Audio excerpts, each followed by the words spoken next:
Hi, this is Dr. Bob Dannenhoffer, the Public Health Officer for Douglas County, with another of our COVID conversations today for January 27th, 2023. And joining us today is Laura Turpen, who is our epidemiologist and communicable disease expert from DPHN. We'll be talking to her later about what do you do after COVID. Anyway, so if you have questions, please send them to us at Facebook questions at douglaspublichealthnetwork.org. We have two good questions today, and we will go ahead and do those later.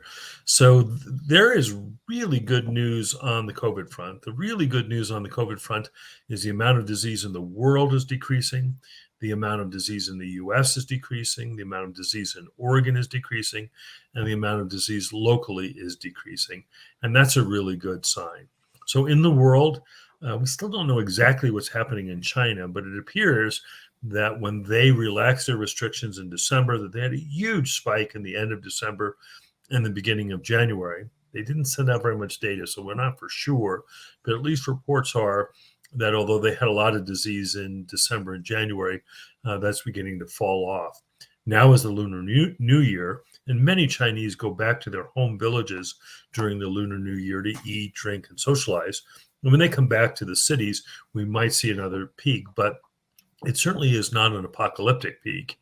And because of previous experience with the disease, vaccination, they're really not seeing the big spike in hospitalizations and deaths continue. The rest of the world is very quiet.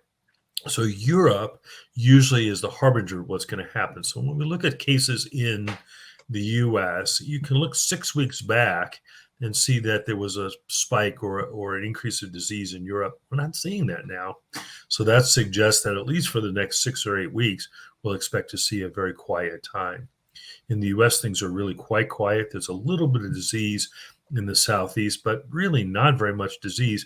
And we're at a level now, which is about the lowest we've seen since October of 2020. In Oregon, again, the cases are quiet. We're down now to about 7 cases per 100,000 per day. And in Douglas County, we're even less than that at 5 or 6 cases per 100,000 per day. Yesterday, we had just a single case and no one in the hospital. I mean, that's amazing. We had times where we would have over 300 cases in a day and over 100 people in the hospital. Now to go a day with just a single case and no one in the hospital suggests that this is really in the past. Well, we always worry about the variants, and the variants are mutations of this virus that are different from their parents. What we're seeing now is the big variant that's spreading across the country and really across the world is the XBB.1.5. The XBB.1.5 is a combination of BA2 variants. We're worried about this because it really is different from previous ones. And we were worried that either the vaccine wouldn't work or previous infection wouldn't give much protection. But the good news is the body is pretty smart, and it has figured out that either with the vaccine or with previous infection, you do get some protection against this XBB variant. And that would explain why, although there's this new variant, it really hasn't wreaked a lot of havoc on what's going on. So one of the questions today, is the pandemic over? A little hard to know. In general, a pandemic is when a disease is causing disruption in multiple parts of the world. It's pretty hard to say, with one case and nobody in the hospital, that there's much disruption now. So if we're not officially at the end of the pandemic, we're certainly getting there and getting there quickly. The other question we had this week was about the use of protective measures. And so, in the past, we've used a drug called Evusheld. So Evusheld is a drug, it's an injection that's given to people who are at high risk for COVID to help prevent them from getting COVID. And for much of the pandemic, it was really quite useful, but doesn't seem to be really useful anymore because the XBB and the BQ 1.1 are not really affected by this. So Evusheld, which has really been a great help during most of the pandemic, is no longer useful and is no longer recommended to be given. But so we're really at a pretty good time now with COVID. We've also been worried about the flu and RSV. As you'll remember, we had a big spike of both RSV and flu earlier in the season. They usually both peak in Oregon sometime right around now, like the end of January. And but they both peaked in Oregon in December. And we had relatively high peaks of both flu and RSV, so relatively high amounts of disease, but that's really come down now. And so we've seen a low amount of flu and a low amount of RSV. Now, we could always have a second spike, and so I can't 100% predict, but typically the numbers are going down and going down quickly, and we would expect them to stay low. So the second question we had this week is, it seems like a lot of people around are sick. They got tested for flu, they got tested for COVID, they got tested for RSV. They don't have any of those things. What do they have? Well, every winter, we have a bunch of viruses that circulate. Now, we worry about flu, COVID, and RSV because they cause a significant amount of hospitalizations and some deaths. So flu, COVID, and RSV, we screen for, we follow, and whatever. But there are hundreds of other viruses out there that circulate in the winter, including something called metapneumovirus. There are dozens of different adenoviruses. There are coronaviruses outside of COVID. And then there's all kinds of other ones, human metapneumovirus and others that circulate each winter.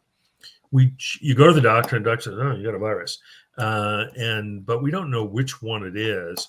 But those viruses, just as RSV, flu, and COVID circulated in December, are now starting to circulate in January. So there's still a lot of people sick and a lot of people with colds and whatever else. But the reason we don't worry too much about them is that they may make you feel miserable, but they rarely, if ever, involve hospitalization and or death. So although you don't have flu, you don't have COVID, you don't have RSV, you're still sick, and still our recommendations would be the same. If you're sick, stay home, because all of those things are also contagious. So if you're sick, stay home until you're feeling better. And while we're right now at a low point in disease, we could have another spike of flu. So if you've not yet gotten your flu shot, please go ahead and get it. So the third question we had this week is, okay, now COVID's gone. What do you do? What do you spend all your time doing?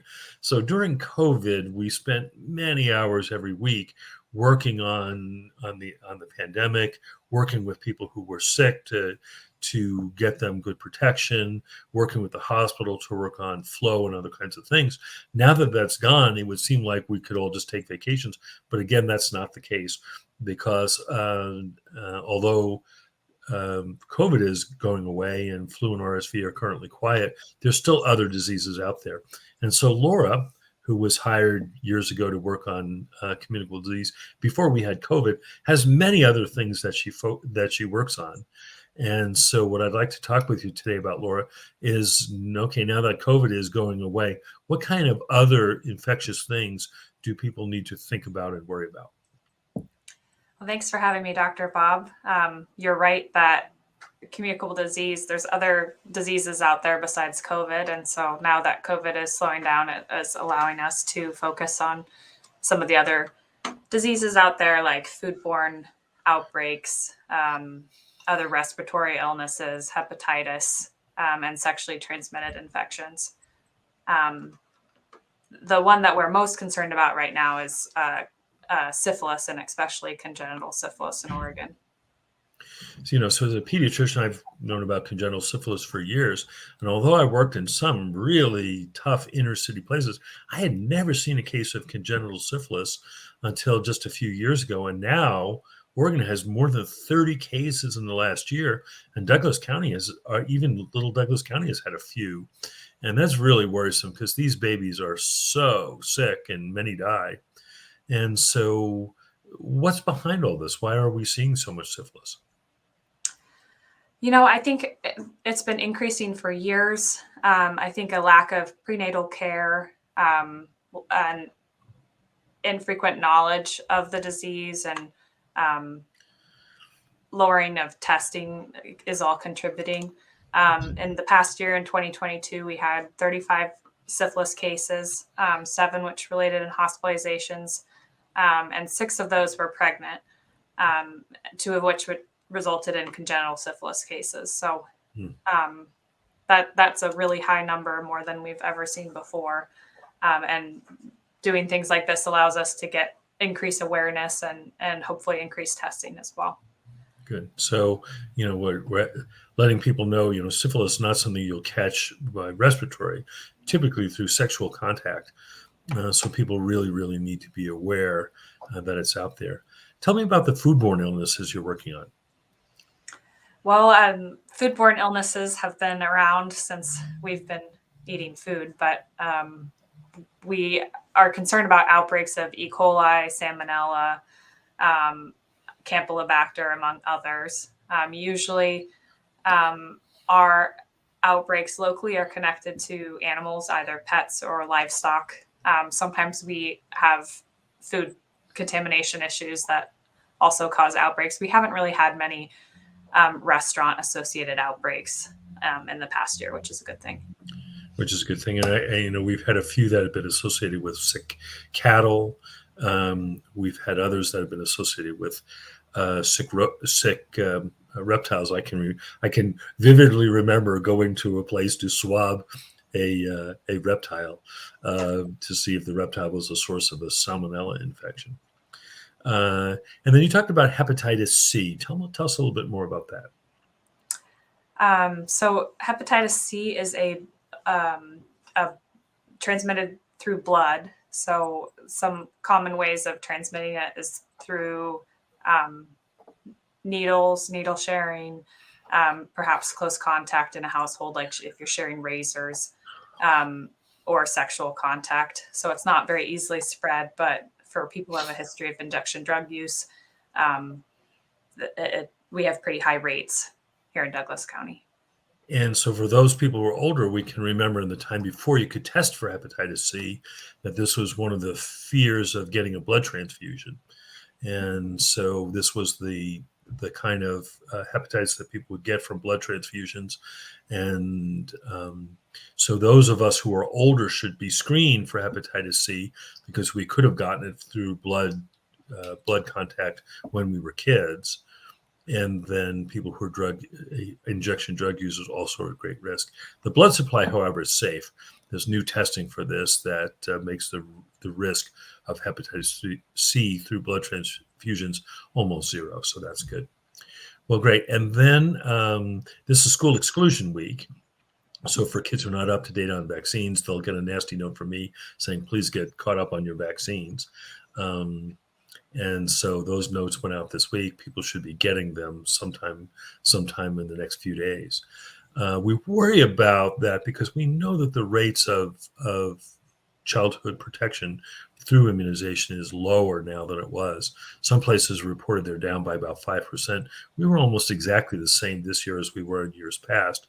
But the concern is that when those rates go lower and lower, a disease could start in schools and then spread. And especially we worry about measles, because measles is a miserable disease. So, Laura, I don't think we've seen any measles since you've been here. No, thankfully, and I hope it stays that way. And let's keep it that way. Yes. Okay. This is Dr. Bob Dannenhoffer, Public Health Officer of Douglas County. Thanks for joining us.